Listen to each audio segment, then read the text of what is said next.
읽은 이 요나서는 소예언서, 이 소선지서 12권 중에 어떻게 보면 가장 쉽게 읽혀지는 책이라고 할 수 있겠습니다. 왜냐하면 다른 선지자와는 달리 이 요나서는 이야기 형식으로 되어 있기 때문입니다. 그리고 요나서가 또 친밀한 한 가지 이유는 다른 성경 인물들도 저마다 실수가 있지만 이 하나님의 선지자인 요나를 보면 우러러 볼 수 있는 어떤 존경심이라든지 도전이 되지 않기 때문입니다.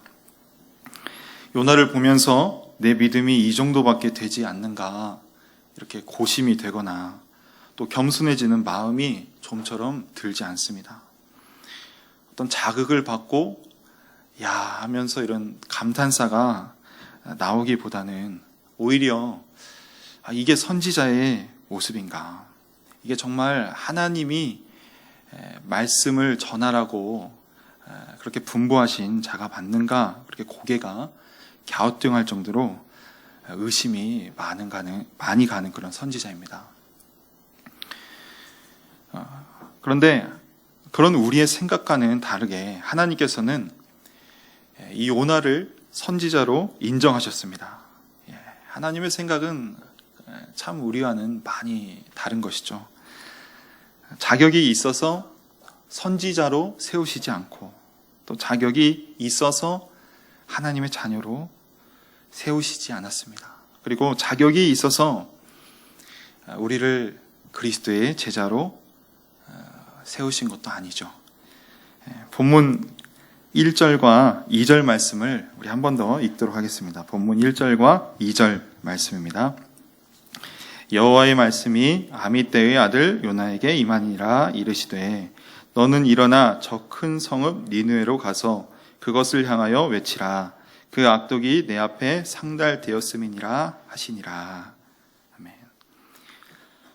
하나님께서 요나에게 이스라엘의 원수라고 할 수 있는 니느웨로 가서 회개를 촉구하는 메시지를 선포하라고 말씀하고 계십니다.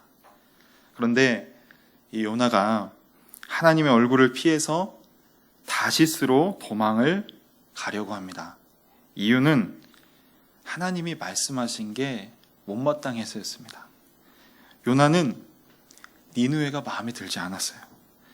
그래서 니느웨 사람들이 멸망당하고 파멸당하기를 원하지 이들이 회개하고 하나님 앞에 돌아오는 것은 원하지 않았습니다. 전형적인 이 죄인들의 특징인데 자기 사랑의 변형이라고 할 수 있겠습니다. 자기 민족만 사랑하는, 자기 민족만 생각하는 이런 편협한 민족주의, 이것이 요나가 하나님의 말씀을 피하고 싶어 했던 이유였습니다. 요나의 입장에서는 하나님께 선택받은 민족은 자기네들 뿐인데 하나님께서는 그것과 상관없이 지금 요나에게 말씀하라고 하고 계시는 겁니다. 어쩌면 우리도 하나님의 사람이라 하면서 내가 지키고자 하는 말씀은 지키지만 지키기 싫으면 귀를 닫아버리는 그런 불순종하는 모습을 보이고 있다면 우리가 결코 요나를 나무랄 수 없을 겁니다. 하나님의 선지자인 요나와 마찬가지로 이 시대를 사는 하나님의 사람들 역시 우리가 성령의 법의 지배를 받지 아니하고 자신이 삶의 기준이 되어서 하나님의 말씀을 판단하는 그런 우를 범하고 있습니다. 이때에 행해야 하는 그런 하나님 말씀을 잘 알지만 우리 속에서 이 말씀을 지키기를 원치 않습니다 라고 거부하는 것입니다. 고개를 젓는 것이죠. 하나님의 사람도 깨어있지 않으면 성령의 법의 통치를 잊어버립니다. 주의 말씀을 잘 알지만 이때에 이 말씀을 행해야 될 것을 알지만 혹은 예전에는 순종했었지만 지금은 원하지 않는 그런 모습을 비칠 수 있습니다. 하나님의 사람도요. 그러나 감사한 것은 여전히 하나님께서 말씀하신다는 겁니다. 이전에 요나의 삶에 대한 언급은 본문에는 없습니다. 그런데 1장 우리가 읽은 이 본문 이유를 보면 이제 앞으로 요나가 행할 모습을 우리는 알 수가 있습니다. 결국에는 어떻게 합니까? 이 요나가 니느웨로 가서 하나님께서 행하라 하신 그 말씀을 전합니다. 하나님의 말씀을 전한 요나는 하나님의 말씀을 통해서 니느웨가 회개하고 또 하나님의 재앙을 받지 않게 되는 것을 보게 됩니다. 근데 그것을 받아들일 마음이 없었는지 엄청 이제 또 분노하게 되죠. 니느웨를 향한 마음은 그가 전에 복음을 전하면서도 가졌던 그 마음은 하나님의 마음을 가진 게 아니었습니다. 선지자의 마음이 아니었던 거죠. 그런데 중요한 것은 하나님께서 그런 요나에게 말씀하셨다는 겁니다. 그런 요나를 또한 하나님께서 사용하셨다는 겁니다. 우리도 요나처럼 연약한 자입니다. 하나님은 여전히 그런데 그런 연약한 우리에게 말씀하십니다. 그리고 하나님의 뜻대로 우리를 하나님의 일에 사용하기를 또한 원하십니다. 하나님의 사명을 가진 하나님의 사람으로서 우리가 오늘 이 말씀을 통해서 다시금 그리스도를 바라보는 은혜가 있기를 원합니다. 오늘 말씀의 3절 말씀을 보면 3절 말씀 우리 한 번 더 읽어보도록 하겠습니다. 그러나 요나가 여호와의 얼굴을 피하려고 일어나 다시스로 도망하려 하여 욥바로 내려갔더니 마침 다시스로 가는 배를 만난지라. 여호와의 얼굴을 피하여 그들과 함께 다시스로 가려고 배삭스를 주고 배에 올랐더라. 아멘. 요나는 하나님의 말씀을 피해 소극적으로 행동하지 않습니다. 적극적으로 행동합니다.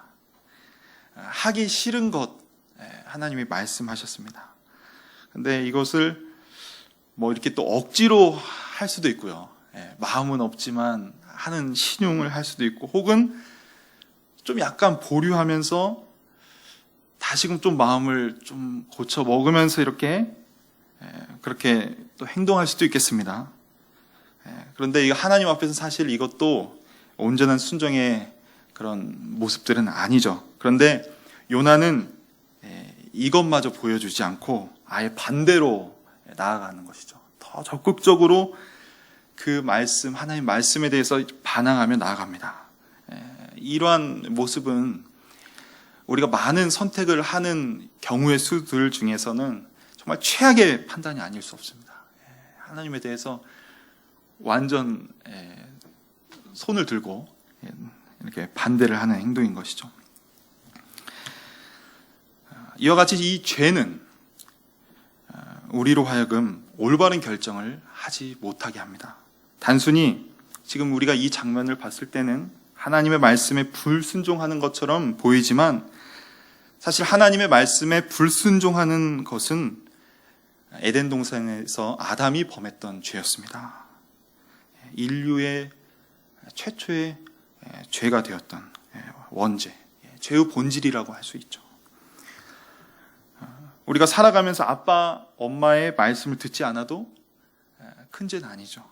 오히려 사회적으로 정해진 법과 규칙을 어기면 더 큰 죄로 여겨집니다. 그런데 이것으로 우리가 하나님의 말씀을 적용해서는 안 되는데, 우리는 이와 같이 또 적용할 때가 있습니다. 하나님의 말씀을 가볍게 여기는 것이죠. 순종을 이렇게 밀어넣는 것. 근데 이것은 우리가 실생활에서도 부딪히는 것과 같게 그렇게 큰 죄처럼 여겨지지 않습니다.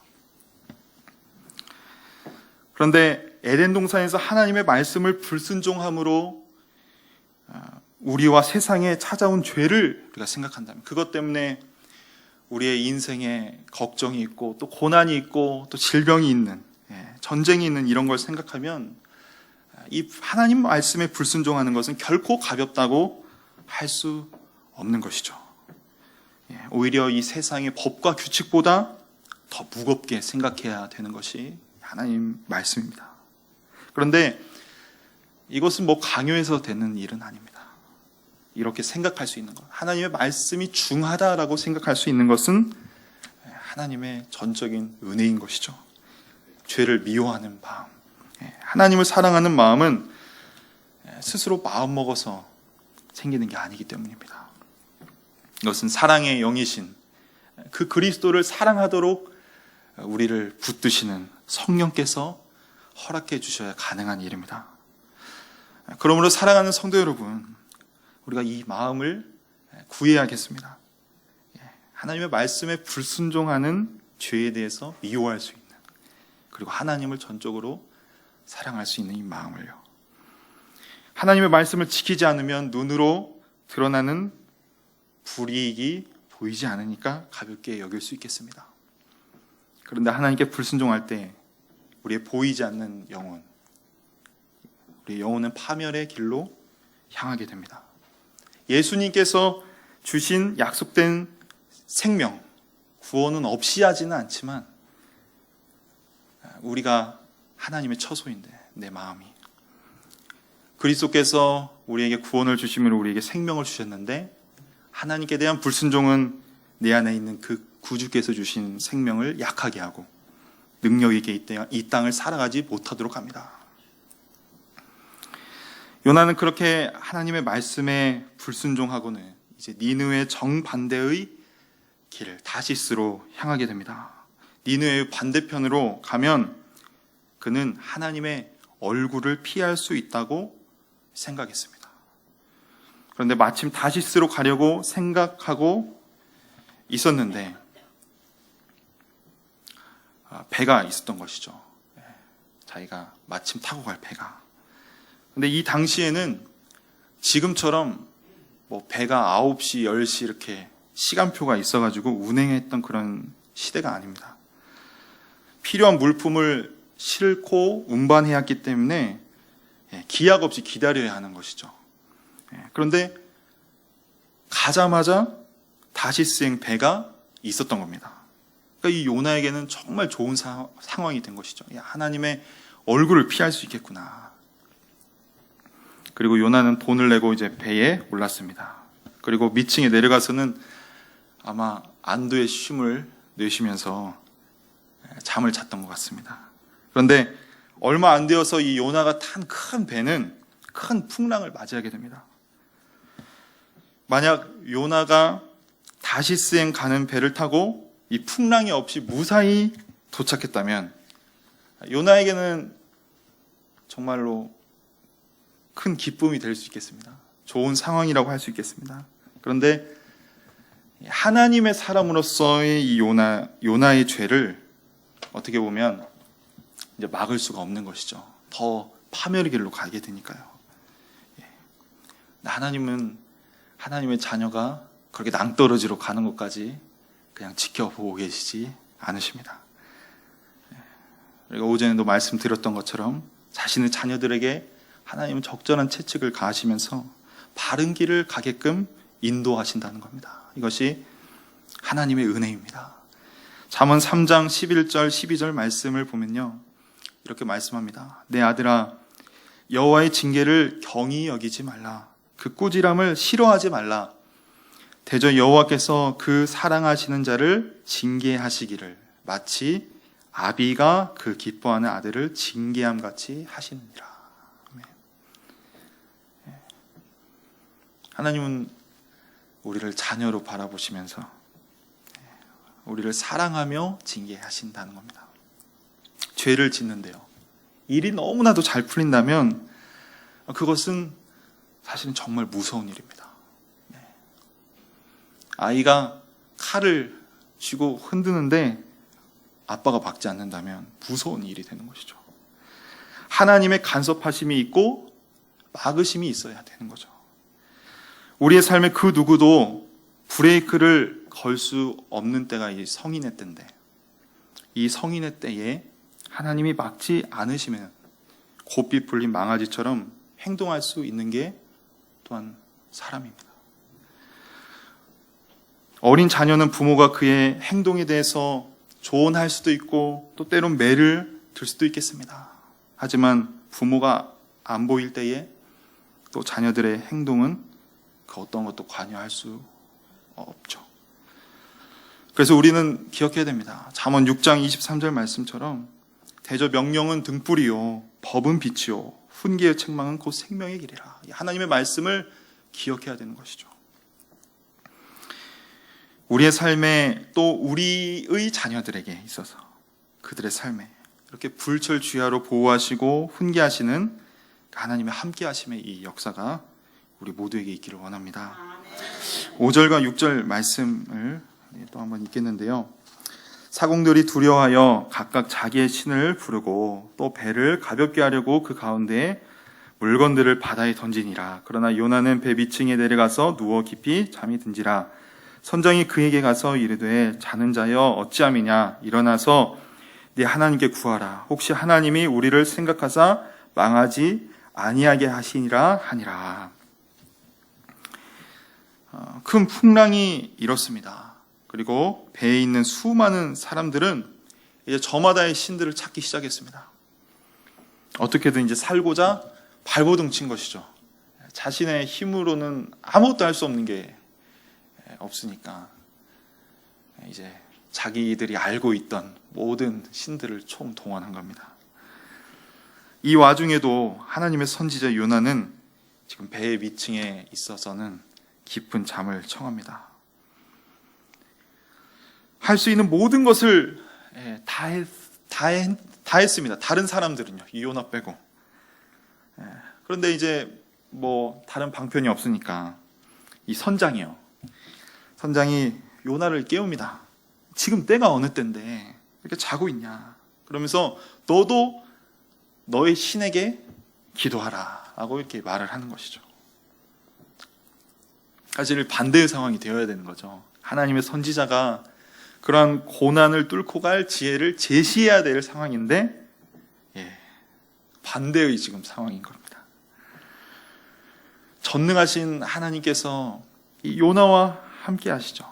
함께 하시는데 이 요나는 불신자에게서 풍랑을 잠잠히 할 방법을 지금 듣게 되는 겁니다. 너의 신에게 구하라.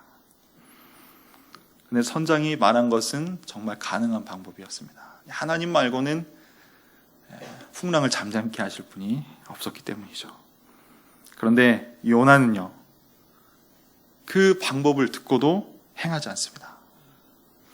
하나님의 선지자여도 이렇게요, 불순종이 깊어지고 회개하지 않으면 모든 방법을 놓아버려요. 그 선장이 했던 말이 어떻게 보면 가장 최선이었는데요. 하나님께서 주시는 은혜의 방법들이 있는데 너무나도 이제 죄에 치달았던 이 강박한 마음이 요나의 마음이었기 때문에 그는 하나님 앞에 구하지 않습니다. 우리도 마찬가지죠. 우리의 이 강박한 죄성은 한번 뭐 불순종하면 괜찮겠지 하지만 계속 우리의 마음이 강박하게 돼요.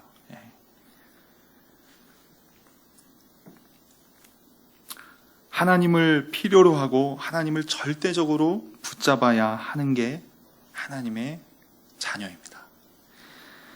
하지만 강박한 인간은 오늘 이 본문의 요나는 구하지 않는 거죠.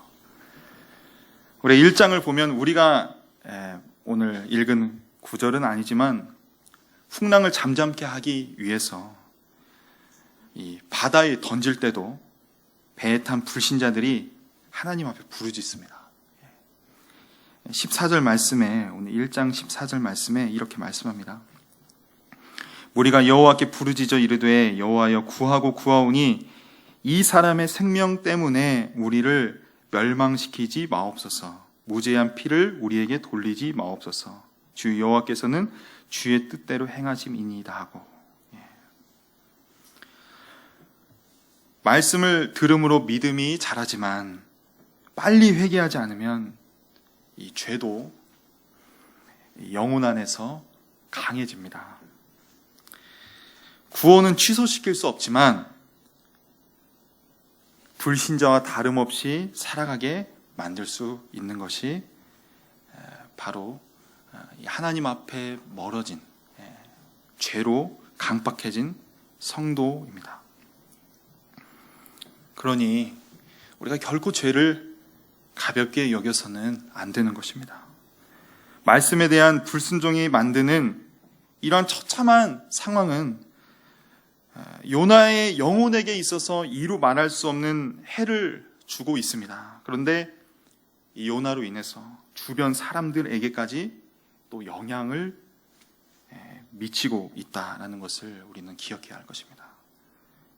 마치 가장의 죄로 인해 또 가정이 어떻게 보면 죄의 영향력 안에 있을 수 있는 것처럼요. 계속해서 7절과 10절의 말씀을 우리 한번 같이 읽도록 하겠습니다. 그들이 서로 이르되 자 우리가 제비를 뽑아 이 재앙이 누구로 말미암아 우리에게 임하였나 알아보자 하고 곧 제비를 뽑으니 제비가 요나에게 뽑힌지라. 우리가 그에게 이르되 청하건대 이 재앙이 누구 때문에 우리에게 임하였는가 말하라. 내 생업이 무엇이며 내가 어디서 왔으며 내 나라가 어디며 어느 민족에 속하였느냐 하니 그가 대답하되 나는 히브리 사람이요 바다와 육지를 지으신 하늘의 하나님 여호와를 경외하는 자로라 하고 자기가 여호와의 얼굴을 피함인 줄을 그들에게 말하였으므로 우리가 알고 심히 두려워하여 이르되 네가 어찌하여 그렇게 행하였느냐 하니라. 아멘. 수많은 방법들을 실행해 본 사람들은 이제 한 가지 방법을 제안하기를 제비 뽑기를 제안하게 됩니다. 제비 뽑기를 하여서 누구로 인해 이 풍랑이 일어났는가 이것을 확인하고자 합니다. 그런데 이 제비를 뽑았는데 요나가 뽑힌 겁니다. 이때 요나의 생각은 딱 배도 왔으니까 이제 자기가 도망갈 어떤 그런 방편들이 잘 마련됐으니까 순탄하다 생각했을 수 있는데 풍랑을 맞이하고 또 제비까지 이제 뽑혔습니다. 그런데 이때는 아마 하나님 앞에서는 이제 하나님 얼굴을 피할 수 없구나, 도망갈 것이 없구나라고 생각할 수 있겠습니다. 제비 뽑힌 이 요나, 사람들은 이제 묻게 됩니다. 네가 누구냐? 그리고 이 재앙이 왜 임하게 되었느냐라고 물어봅니다. 요나는 말합니다. 나는 히브리 사람, 바다와 육지를 지으신 하나님 여호와를 경외하는 자, 하나님의 얼굴을 피하려다가 이렇게 되었다라고 말합니다. 그런데 이렇게 자신을 소개했던 이 말에 하나님을 경외한 자라고 스스로를 설명한 이 요나의 말은 이 요나의 지금의 행동들로 봤을 때는 그렇지 않은 모습인 거죠. 하나님의 말씀에 대한 나의 태도는 요나의 태도인 것이죠. 하나님을 경외하는지 그렇지 않은지를 가늠할 수 있는 기준이 될 수 있습니다. 만약 하나님을 요나가 경외했다면 그는 말씀에 순종해서 니느웨로 갔어야 맞죠. 그리고 풍랑으로 두려워 떠는 배에 탄 자들보다 두려워했어야 할 겁니다.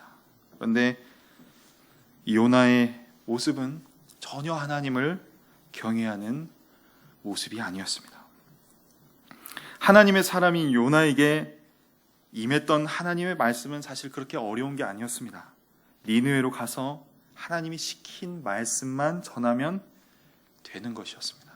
그런데 요나는 그 말씀 전하기 싫어서 도망가다가 결국 이 지경까지 이르렀습니다.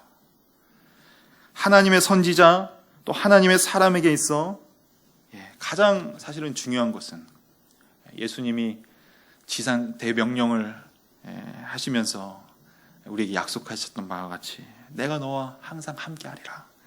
하나님의 사람에게 있어 가장 중요한 것은 지금도 예수 그리스도께서 우리와 항상 함께 하신다라는 겁니다. 이것은 하나님의 말씀과 함께하는 것이죠. 그런데 요나는 하나님의 말씀에 불순종과 함께 하나님의 얼굴을 피하였습니다. 하나님의 얼굴을 피했던 것, 이것은 전형적인 죄인의 모습인 것이죠. 하나님의 사람은 하나님과 같이 하고 싶어야 하는데 하나님의 사람이라면서 하나님과 멀어지려고 했던 요나. 인류의 첫 조상이었던 아이 아담도 하나님께서 지으신 완전한 사람으로 창조되었습니다. 하나님의 성품과 지혜를 가지고 있었고 죄가 없었죠. 그러나 사단의 꾀임에 넘어가서 하나님처럼 되려고 선악과를 먹고 나서는 하나님의 얼굴을 피하였다고 창세기 3장 8절은 말씀합니다. 그들이 그날 바람이 불 때에 동산에 거니시는 여호와 하나님의 소리를 듣고 아담과 그의 아내가 여호와 하나님의 낯을 피하여 동산 나무 사이에 숨은지라. 바로 죄가 있을 때의 인간의 모습입니다. 하나님을 거부하는 것이죠. 하나님과 같이 있기를 싫어하는 겁니다.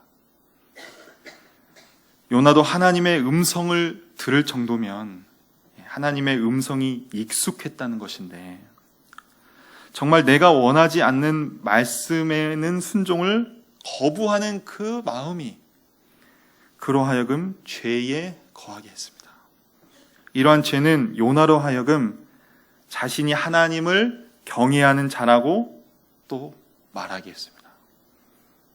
죄는 하나님과 멀어지게 만들면서 또 자신의 삶을 그렇게 정확하게 바라보지 못하게 합니다. 예수 그리스도께서 십자가에 달리셨을 때 제자들을 보십시오. 모두가 예수님과 함께하기를 원하지 않고 다 도망가 버렸습니다. 그리스도께 들었던 말씀이 그들에겐 있었어요. 3년 동안 동고동락하면서 들었기 때문에 그들의 마음판은 있었어요. 그런데 그들은 모두 다 달아났습니다. 하나님의 얼굴을 피해 도망한 아담, 그리고 요나, 예수님의 제자들을 보십시오. 하나님과 함께하기를 거부하고 있습니다. 우리도 그럴 수 있겠습니다. 이 자리에 있을 수 있지만 하나님과 함께하기를 사모하지 않을 수 있겠습니다. 그런데 그런 마음의 상태여서도 하나님은 아담을 또 요나를, 예수님의 제자들을 저버리지 않으셨습니다. 하나님의 사람이라 할 수 있는 자들이 넘어지는 상황 속에서 주님은 그들을 붙잡으셨습니다. 먼저 그들에게 다가가셔서 그들을 하나님의 사명자들로 다시금 불러일으켜 세워주셨습니다. 요한복음 21장에서 예수님께서는 하나님의 사명을 떠난 베드로를 향해 찾아오십니다. 그리고 그에게 말씀하십니다. 요한의 아들 시몬아, 네가 이 사람들보다 나를 더 사랑하느냐라고 물으십니다. 예전에는 당당하게 자신을 말했던 베드로였지만 십자가에서 예수님을 도망한 베드로는 자신의 밑바닥을 보았습니다. 얼마나 형편없고 내가 주님 앞에서 말했던 것 정말 자신 있었는데 난 이것밖에 안 되는구나. 때문에 예수님 앞에서의 자신의 모습을 보았기 때문에 나를 사랑하느냐라는 예수님의 질문에 대답할 수 있었던 말은 주님이 아십니다 라고 밖에는 말할 수가 없었어요. 예수님께서 나를 누구보다 잘 아시니까요. 내 밑바닥까지 다 보셨으니까요. 그런데 예수님은 동일하게 물어보십니다. 네가 나를 사랑하냐? 그런데 베드로는 그때도 같은 답을 합니다. 주님이 아십니다. 그런데 예수님께서는 자신을 도망한 이 베드로, 또 자신을 피해서 달아난 그 자에게 말씀하십니다. 이것도 계속 반복해서 말씀하십니다. 내 어린 양을 먹여라. 내 어린 양을 쳐라. 내 어린 양을 먹여라. 우리가 인간관계였다면 중요한 순간에 자신을 배신한 자에게 양을 맡길 수 없는 거죠. 더욱이 남의 양이면 몰라도 내 양을 맡길 수는 없는 겁니다. 그러나 예수님께서는 베드로에게 자신의 어린 양을 먹여라, 쳐라, 먹여라 라고 맡기십니다. 맨 처음 제자 베드로를 향해 사람을 낚는 어부로 부르신 그 부르심의 사명으로 베드로를 부르신 것이죠. 불렀을 때의 상태와 다른 형편없는 모습을 봤기 때문에 이제 필요 없다, 다른 사람과 함께 가겠다라고 할 수 있겠지만, 주님은 다시 그 첫 사명, 너의 자격 없음과 어떠함에 상관없이 나는 너를 내가 원했던 계획대로 사용하겠다라고 부르십니다. 마찬가지로 요나를 보면 하나님의 선지자였지만 그러나 하나님의 얼굴을 피해 도망갔습니다. 자신이 가고자 하는 다시스행 배도 도착했습니다. 일이 잘 풀리는 것 같았습니다. 그러나 거기서 요나는 풍랑을 만납니다. 그 풍랑은 요나를 위해 하나님께서 사실은 준비하신 풍랑이었던 것이죠. 요나를 하나님의 사명으로 이끄시는 것은 전적인 하나님의 은혜였고 손길이었습니다. 요나가 행한 일로 판단하면 요나에게 하나님 일을 맡길 수 없죠. 이 땅의 사회로 보더라도 요나가 행한 일은 그를 신뢰할 수 없게 합니다. 그럼에도 하나님께서는 요나를 통해 니느웨에 가서 이 말을 전해라, 하나님의 말씀을 전하라 라고 말씀하십니다. 사랑하는 여러분, 요나처럼 십자가에 달리신 예수님을 피해 도망한 제자들처럼 현재 하나님께 대해 우리도 이러한 마음 아픈 모습으로 서 있을 수 있겠습니다. 아니면 우리가 지금은 아니더라도 우리가 신앙생활 하다가 훗날에 요나처럼 하나님의 말씀 앞에서도 우리가 반항하고 불순종해서 넘어질 수 있겠습니다. 그 기간이 짧을 수도 있고 길 수도 있고, 그러나 기억하십시오. 오늘도 여전히 하나님은 나에게 말씀해 주신다. 오늘도 하나님은 우리에게, 연약한 우리에게 말씀해 주신다. 그리고 하나님은 당신의 부르심에 나를 사용하기를 원하신다. 로마서 11장 29절 말씀에 보면 이렇게 말씀합니다. 하나님의 은사와 부르심에는 후회하심이 없느니라. 하나님은 끝까지 하나님의 자녀를 인도하십니다. 자격 없음과 나의 어떠함, 이것을 바라보고 낙심하지 마시고, 한탄하지 마시고, 실족하지 마시고, 실망하지 마시고, 믿음의 주요 온전케 하신 이인 그리스도를 바라보시기를 원합니다. 주님이 우리가 잘했을 때 부르신 게 아니라 로마서 5장 8절 말씀처럼 죄인 되었을 때에 독생자 예수 그리스도의 생명으로 살려주셨습니다. 자격 없는 가운데에 우리의 어떠함과 상관없이 복음을 듣게 하셨죠. 그리고 하나님의 자녀 삼아 주셨습니다. 하나님은 자격 없는 연약한 우리를 통해서 하나님의 계획대로 하나님 나라를 세워가실 것입니다. 이 말씀을 여러분들 기억하시기를 주님의 이름으로 축복합니다.